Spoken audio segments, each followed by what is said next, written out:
There's a castle on the banks of the Hudson River. Its turrets pierce the sky like stone fingers reaching towards something they'll never grasp. Dark windows stare across the water with the vacant expression of someone who has seen too much. Inside, Tiffany glass throws colours across walls that have absorbed more than a century of secrets, ambitions, and quiet heartbreak. This is Lyndhurst, and it carries a story nobody expected when the first stones were laid in 1838. Walk the grounds today and the mansion stands frozen, preserved exactly as it was when the last owner left in 1961. Furniture from the 1840s, paintings from the 1880s, decorations untouched for 60 years.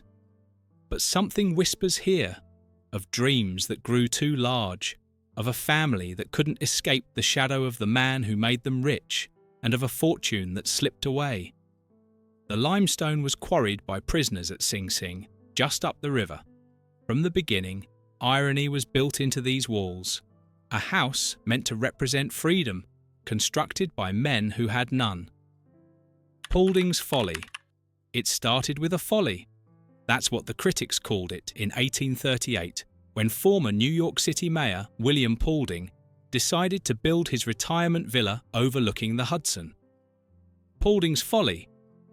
The name stuck because nothing about the house made sense to people used to the ordered, symmetrical mansions of the post-colonial era.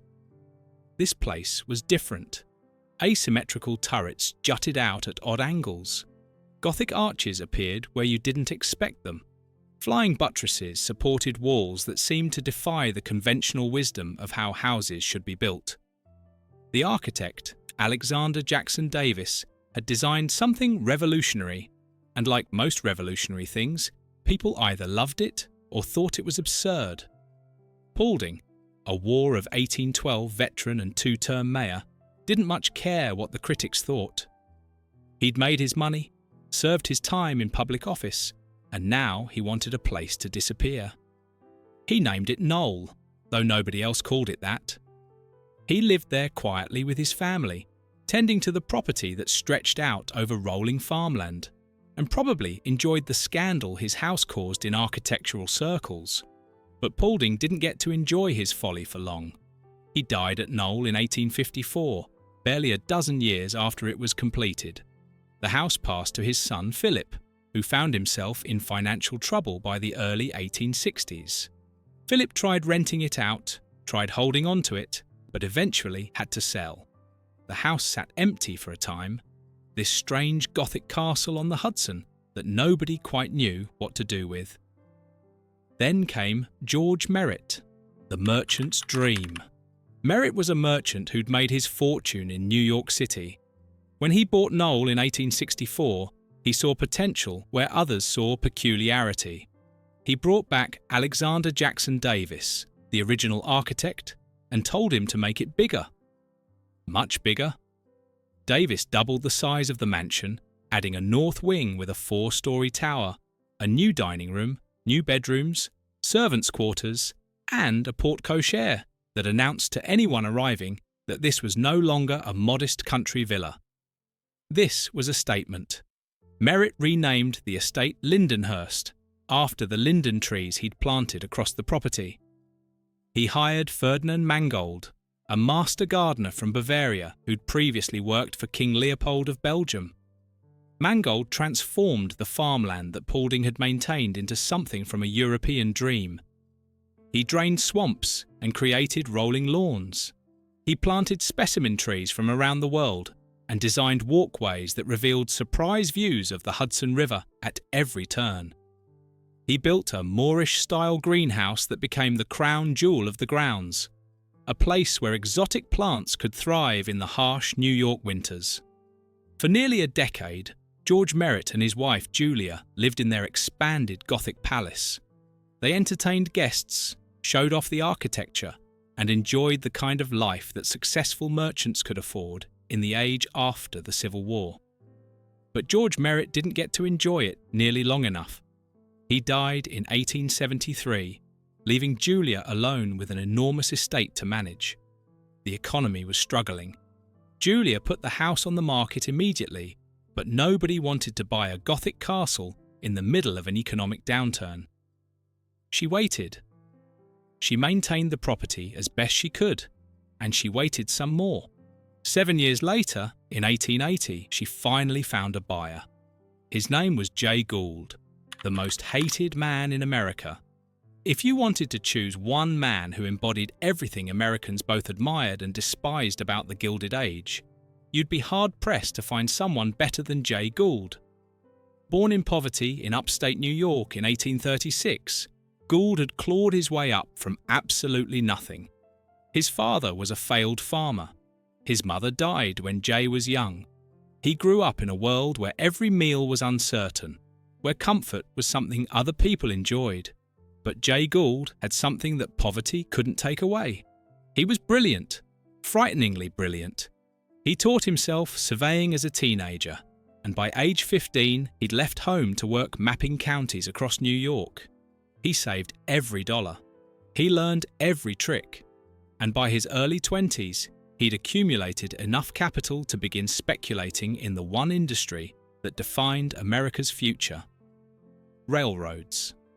The newspapers would later call him the most hated man in America. Historians would debate whether he was a criminal genius or simply a product of his times. Wall Street itself had to create new regulations specifically because of the things Jay Gould did. In 1869, he and his partner James Fisk tried to corner the gold market in what became known as Black Friday. They'd bribed President Grant's brother-in-law to try to influence government policy. When their scheme collapsed, it triggered a financial panic that ruined thousands of investors and sent shockwaves through the American economy. Gould walked away, bruised but not broken. That same year, he was in the middle of the Erie War, fighting Cornelius Vanderbilt for control of the Erie Railroad. Gould and his partners issued fraudulent stock to dilute Vanderbilt's holdings. When Vanderbilt tried to have them arrested, Gould fled across the Hudson River to New Jersey with bags full of cash, then bribed New York legislators to legalize what he'd done. It was audacious. It was probably illegal by any reasonable standard. And it worked. By the time Gould bought Lyndhurst in 1880, he controlled 1 mile out of every 6 in America's railroad network. Think about that for a moment. 1 out of every 6 miles of railroad track in the entire United States was under the control of a single man who'd started life as the son of a failed farmer. He owned the New York Elevated Railway, which transported hundreds of thousands of New Yorkers every day. He controlled Western Union Telegraph, which meant he had access to information before almost anyone else in the country. He owned the New York World newspaper, giving him the power to shape public opinion, even as that same public despised him. His financial empire generated millions in annual income, more money than most people could comprehend. But none of it could save him from what was happening inside his body. Tuberculosis was eating away at his lungs, consuming him from within just as surely as he'd consumed smaller companies and weaker competitors throughout his career. The stress of his business dealings had destroyed his health in ways that no amount of wealth could repair. He was only in his 40s, but he looked older, much older. The photographs from this period show a man whose face has been carved down to essentials by illness and exhaustion. His eyes have the hollow look of someone who knows he's running out of time. Gould bought Lyndhurst as a refuge. He shortened the name, dropping the first syllable to make it simpler. He updated some of the interior decoration, commissioning furniture from the prestigious Herter Brothers firm and stained glass windows from Louis Comfort Tiffany. But mostly, he left the house alone. He admired what Merritt and Davis had created. The Gothic architecture spoke to something in him. This man who'd built an empire on ruthless tactics and was now searching for peace in a castle on the Hudson. He and his wife, Helen, had 6 children. George Jay, the eldest son. Edwin. Helen, named after her mother. Howard. Anna. And Frank Jay, the youngest. When they arrived at Lyndhurst for the first time in 1880, those children found themselves in a fairy tale. The mansion had endless rooms to explore. The grounds stretched out over hundreds of acres. Their father had even bought them miniature automobiles to drive around the property.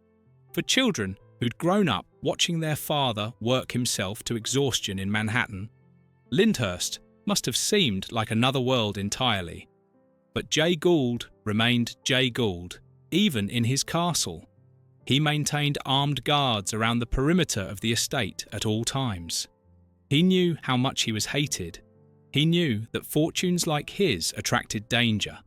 People had threatened his life.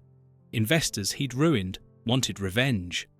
The press portrayed him as a villain, a robber baron who'd gotten rich by stealing from ordinary Americans. He took pride in being the most hated man in America, or so he claimed.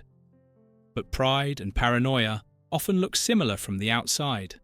While New York's high society welcomed the Vanderbilts and the Astors, they shut out the Goulds.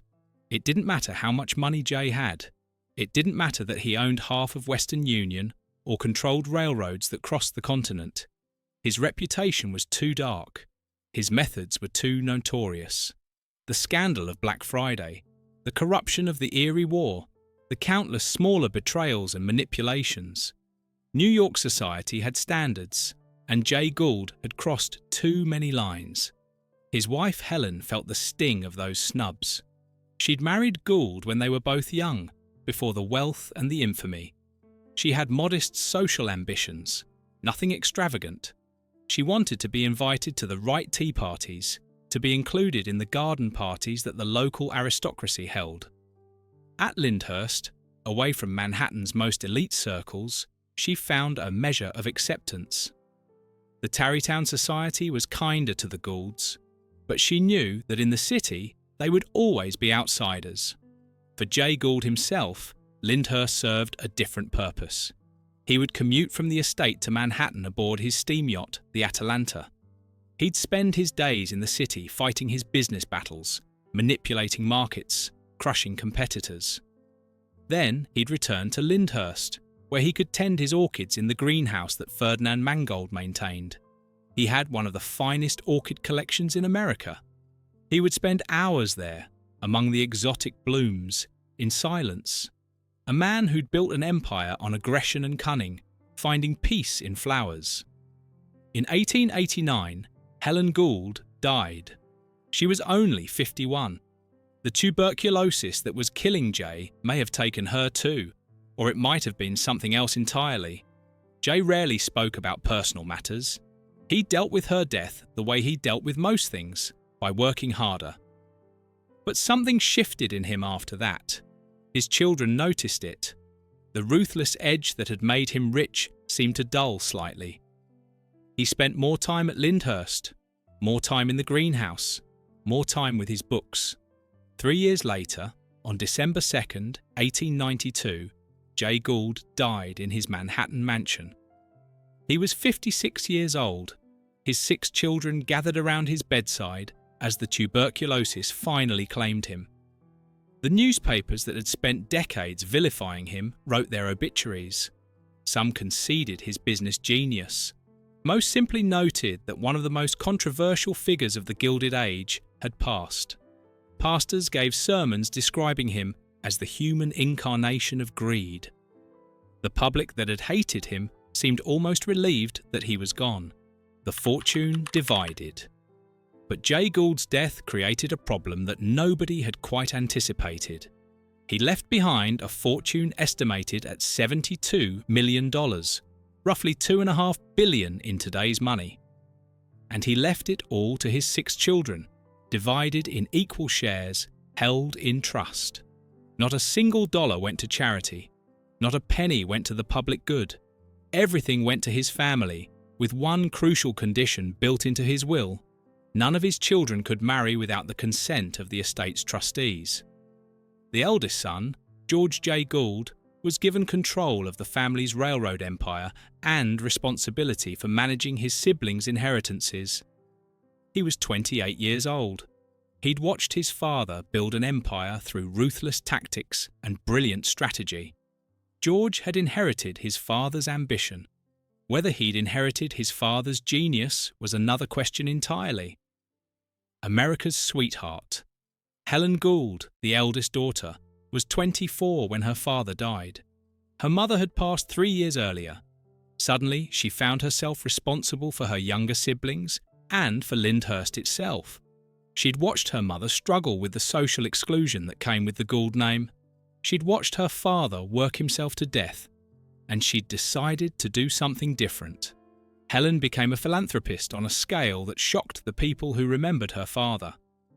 Where Jay Gould had given nothing away, counting every dollar with the precision of a man who'd grown up with nothing and never forgot it, Helen gave away millions with the same intensity her father had brought to making money. She funded libraries and schools across the country. During the Spanish-American War, she worked in a hospital for wounded soldiers in New York City, spending her days among men who were suffering and dying, and brought convalescing men to Lyndhurst to recover in the clean air and peaceful grounds. She built new structures on the estate, not for her own enjoyment or to impress visitors, but to serve the community that her father had largely ignored. A bowling alley where women and men could compete equally, a radical idea at a time when most sports were strictly segregated by gender. With sewing schools for local women in the octagonal parlours on either side, where they could learn skills that would let them move out of domestic service. A laundry building that housed educational classes for the estate staff, treating the people who worked for her as human beings deserving of improvement rather than simply servants. A kennel building with a cooking school, a carpentry school for boys in the carriage house, teaching them trades that could support families. The newspapers that had reviled her father started calling Helen America's sweetheart. She gave away more than half of her $15 million inheritance. She seemed determined to right the wrongs that Jay Gould had committed, to cleanse the family name through generosity. She even went to law school at New York University so she could manage her inheritance independently, at a time when women rarely pursued legal education. She graduated and took control of her financial affairs with the same intensity her father had brought to his railroad dealings, but she directed it toward completely opposite ends. Helen didn't marry until 1913, when she was 45 years old. She met Finley Johnson Shepherd during one of her business inspection tours. He'd worked for the Gould Railroads for years. She needed permission from the estate's trustees to marry him, as specified in her father's will. She got it. They never had biological children, but they adopted 3, including a child found on the steps of St. Patrick's Cathedral in 1914. The unravelling. Meanwhile, George Jay Gould was learning that managing a railroad empire was considerably more difficult than inheriting one. His father had built the network through decades of cunning acquisitions and brutal competition. George tried to expand it. He tried to create the first truly transcontinental railroad. He sent surveyors through California's Feather River Canyon. He fought legal battles with Edward Harriman, who controlled the Union Pacific and Southern Pacific railroads. He poured money into projects that his father might have approached more cautiously. The fortune started to shrink. Slowly at first, then faster. By 1923, what had been $85 million in 1892 had shrunk to $50 million. George had lost 40% of the family fortune in 3 decades, despite inflation and the golden years of the Gilded Age that should have multiplied the wealth many times over. Part of it was mismanagement. George didn't have his father's instinct for when to push and when to retreat. He didn't have that same ruthless clarity about what mattered and what didn't. Part of it was changing times. The progressive era was bringing regulations that made the kind of tactics Jay Gould had employed not just unethical, but actually illegal. The world was different now, and George Gould couldn't adapt the way his father had. He tried to compete using his father's playbook in a game where the rules had fundamentally changed. It was like watching someone try to win a chess match using checkers strategies. The pieces looked similar, but the game had become something else entirely. In 1923, George visited the newly opened tomb of Tutankhamun in Egypt. He contracted a fever there, possibly from the same infection that had killed several other visitors. The newspapers would call it the curse of the pharaohs. More likely, it was pneumonia or some other bacterial infection that his weakened immune system couldn't fight. He died on the French Riviera shortly after, leaving behind a complicated financial mess and 7 children of his own. Howard Gould, Jay's 4th child, managed to waste millions on his own spectacular fashion. He spent 9 years and $1.7 million building a mansion called Hempstead House on Long Island. The project ended in an embarrassing divorce when his wife left him, taking a significant portion of his inheritance with her. He later married an actress, which scandalized what remained of the family's social standing. Howard lived until 1959, long enough to see most of the Gould fortune dissipated. Edwin Gould, the second son, took a different path. He lived modestly by Gilded Age standards and gave away $5 million of his $15 million share to charity. Like his sister Helen, Edwin seemed to understand that their father's legacy needed redemption. He died in 1933, remembered as the quiet Gould, the one who tried to do some good. Frank Jay Gould, the youngest son, became a hotelier and developer. He invested heavily in the French Riviera and, according to some historians, essentially built the Riviera as a luxury destination. He married 3 times and spent most of his life in France, as far from his father's shadow as he could get.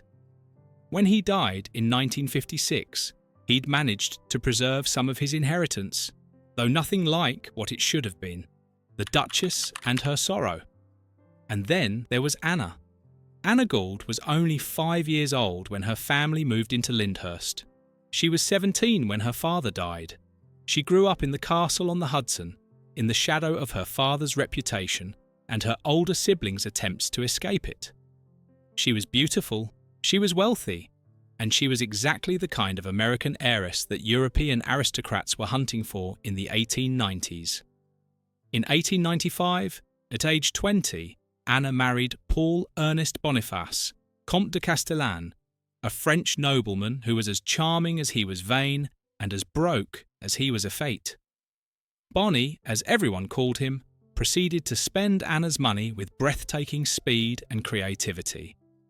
In 11 years of marriage, he managed to devour $10 million of her capital.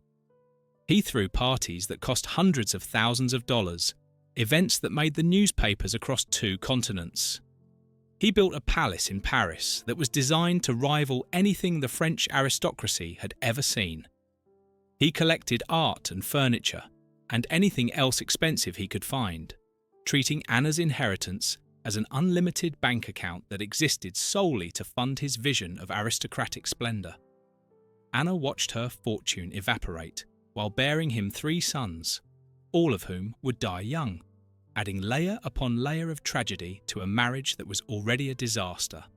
She was trapped in a foreign country, married to a man who valued her money far more than her person, raising children in a world where American heiresses were seen as little more than walking checkbooks for declining European nobility. She finally divorced Bonnie in 1906, but the pattern repeated itself with almost mathematical precision. In 1908, she married Élie de Talleyrand-Périgord, who held an impressive collection of titles: the 5th Duke of Talleyrand, 5th Duke of Dino, 4th Duke von Sagan, and Prince of Sagan. More titles than any person could reasonably need, and yet somehow still not enough to fill the void where genuine affection should have been. The marriage was quieter than her first, but no less tinged with sorrow. They had 2 children together. One of them, Howard de Talleyrand, took his own life in 1929 when his parents refused to allow him to marry a woman he'd met at school. She was older than him. They thought the match unsuitable. Society would talk. The family reputation, already battered, couldn't handle another scandal. So they said no, and Howard, who was 20 years old and convinced that love was worth dying for, proved them right in the worst possible way. He was another casualty of the Gould fortune, another life consumed by the weight of expectations and the prison of wealth that was supposed to set people free. Anna lived in Paris for decades, thoroughly French in everything except her origins. When her husband the Duke died in 1937, she found herself alone in a foreign country on the eve of World War II. She returned to America in 1938, a lonely, aging widow whose connection to the Gould family fortune came through the trust established by a man who died before her daughter and grandchildren were born. Her daughter Violette and her grandchildren were thoroughly French.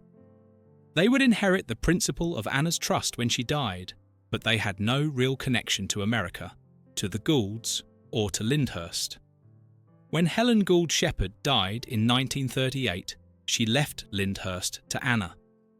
Helen's husband Finlay continued to live there, nearly blind by then, spending his days playing the enormous pipe organ in the mansion. Anna would visit occasionally from her suite at the Plaza Hotel in Manhattan, but she never really lived there. The mansion sat mostly empty, this Gothic castle on the Hudson, filled with furniture from the 1840s and decorations from the 1880s, inhabited by a nearly blind widower and the ghosts of better times. During World War II, Anna allowed soldiers and seamen returning from the war to convalesce at Lyndhurst, just as her sister Helen had done during the Spanish-American War. She'd been named a Knight of the Legion of Honor for providing a home for blind French soldiers. Even in her grief and isolation, she maintained the impulse toward charity that Helen had established as the family's redemption. By the 1950s, the remaining Gould fortune was a shadow of what Jay had left in 1892. 3 years after Helen's death in 1938, a lawsuit was filed to review the administration of Jay Gould's estate. 45 heirs filed cross-suits. The case stayed in the courts for 11 years. What had once been $85 million had shrunk to $50 million, despite decades of inflation. The legal fights over what remained consumed even more of it, the final gift. For Finlay Shepherd, Helen's widower, Lyndhurst had become a burden. It was a wasting asset, eating up capital. The maintenance costs were enormous. The staff required to run a Gilded Age mansion was harder and harder to justify. He wanted to sell it, but in 1939, even more than in 1880, who wanted to buy a Gothic castle on the Hudson? The Depression had destroyed the market for such properties. Income taxes were rising. The abundant supply of cheap servants that had made places like Lyndhurst possible was disappearing. Social change was eroding the very foundations that estates like this had been built upon. The Goulds themselves were Lyndhurst's best hope for survival, but most of them were dead or living abroad. Anna was the last one who cared enough to try to save it. In 1961, Anna Gould, Duchess of Talleyrand-Périgord, died. She was 86 years old. She'd been born in the Gilded Age, had married into European aristocracy, had buried her husbands and most of her children, and had watched the fortune her father built evaporate despite everyone's best efforts. In her will, she left Lyndhurst to the National Trust for Historic Preservation. It was an act of surrender, in a way. An acknowledgement that the family couldn't maintain the estate anymore, but it was also an act of preservation. Anna knew that if Lyndhurst went on the market, it would likely be demolished. The land would be subdivided. The mansion would be torn down. Everything would be lost. By giving it to the National Trust, she ensured that Lyndhurst would survive, even if the Gould dynasty hadn't. The mansion opened to the public in 1965, 3 years after Anna's death. Visitors could walk through rooms that looked exactly as they had when Jay Gould died in 1892. The Tiffany windows still caught the afternoon light, throwing the same patterns across the floors that they had for decades. The furniture that Alexander Jackson Davis designed in 1838 still filled the parlours, each piece a testament to a time when craftsmanship and permanence seemed to matter more than efficiency and profit. The conservatory still housed exotic plants, maintained by gardeners who followed Ferdinand Mangold's original designs, keeping alive the vision of a man who died generations ago. It was a time capsule, perfectly preserved, showing both the heights that American wealth could reach and the fragility of the dynasties built on that wealth. Every room tells a story about ambition and failure, about dreams that grew too large, and the inevitable reckoning that follows. Echoes in empty halls. Stand in Lyndhurst today and you can almost hear the echoes. George Jay and his siblings racing through the halls as children, their father's yacht pulling up to the dock after another day battling on Wall Street. Helen hosting her sewing schools in the bowling alley, trying to right the wrongs of a fortune built on manipulation. Anna returning from Paris, a duchess in exile, wandering rooms that held memories of a childhood before everything became so complicated. Jay Gould thought he was building a dynasty.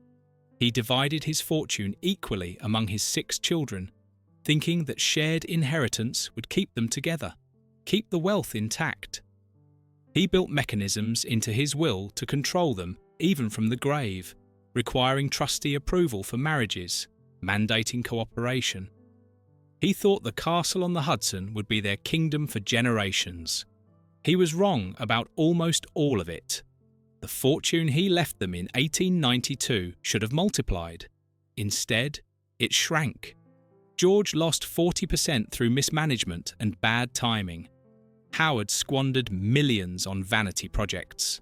Anna's husbands burned through $10 million in a few decades. The legal fights over the estate consumed even more.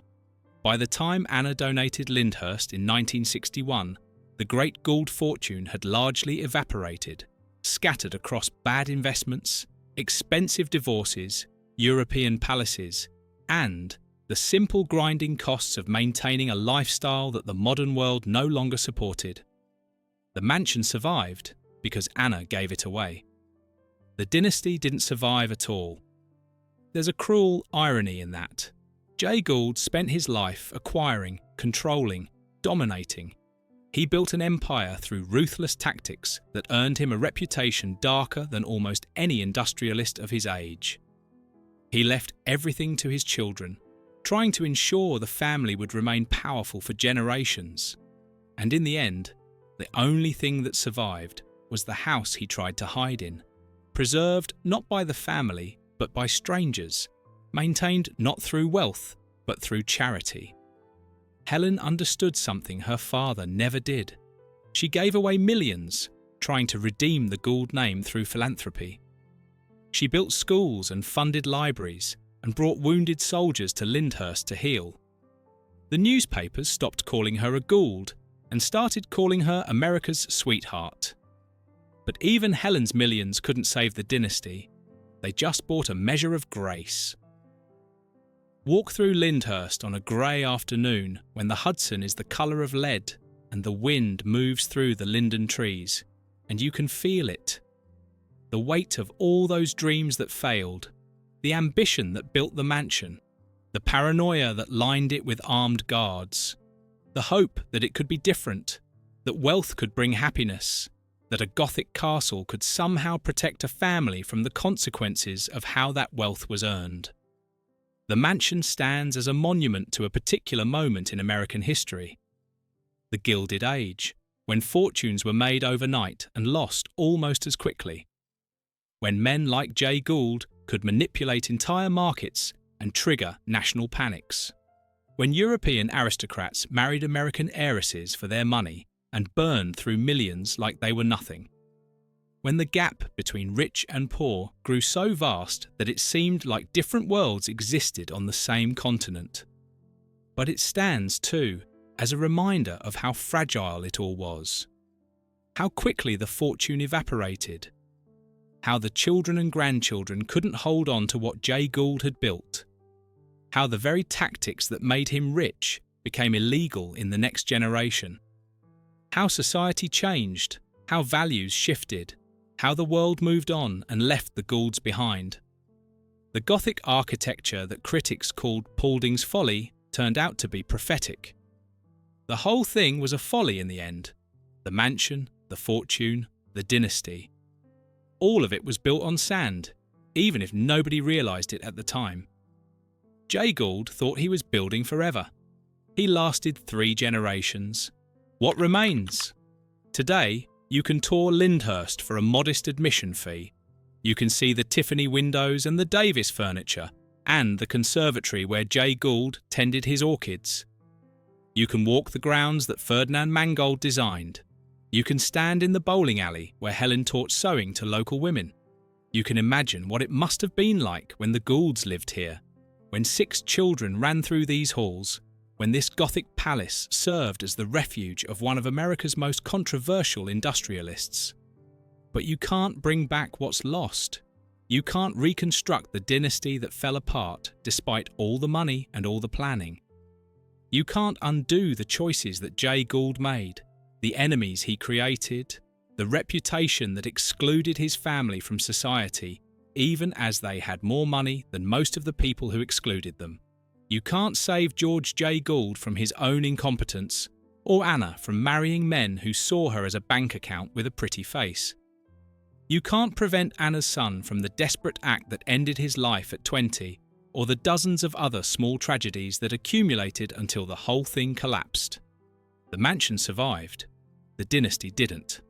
And maybe that's the lesson Lyndhurst has to teach, that buildings outlast the people who commission them, that stone and glass and carefully maintained gardens can endure when fortunes and families cannot, that sometimes the things we build hoping they'll last forever become monuments to everything we failed to preserve. Jay Gould never wanted Lyndhurst to be a museum. He wanted it to be a home, a refuge, a castle where his family could live for generations. He wanted it to represent the permanence of what he'd built. Instead, it represents the opposite. It shows how quickly even the mightiest fortunes can crumble, how children can squander what their parents built, how the world can change so fundamentally that what made sense in one era becomes impossible in the next. Stand in front of Lyndhurst as the sun sets over the Hudson, when the limestone glows in the failing light and the turrets cast long shadows across the lawn. It's beautiful, it's haunting, and it's a monument to failure as much as success. A Gothic fantasy that outlived the dynasty that owned it. A folly that turned out to be more prophetic than anyone imagined. The prisoners of Sing Sing who quarried the limestone probably never imagined their work would outlast the fortunes of the men who commissioned it. But here we are, more than a century and a half later. The prison is still there, the mansion is still there, the Gould dynasty is gone. Maybe that's the real tragedy of Lyndhurst. Not that it was built, not that it survived, but that it stands as a testament to how little all that money and power ultimately meant. How the man who claimed to be proud of being the most hated in America couldn't build anything that would redeem him. How his children tried, some of them desperately, to be different, to be better, to use the wealth for good, and it still wasn't enough to save what he'd created. The mansion remains. Beautiful, preserved, accessible to anyone who wants to walk through its halls and imagine what it must have been like. But the dynasty is dust, scattered across failed marriages and bad investments and legal battles and the simple grinding passage of time that reduces even the most magnificent fortunes to historical curiosities. That's what Lyndhurst teaches us, in the end. That the only thing that lasts is what we give away. Helen's philanthropy outlived her wealth. Anna's final act of generosity, donating the estate rather than letting it be demolished, preserved something that all the millions her father made could not. The castle stands not because of Jay Gould's ruthlessness, but in spite of it, and that might be the most fitting legacy of all. If you enjoyed this video, please like and subscribe to our channel so you never miss out on more fascinating stories.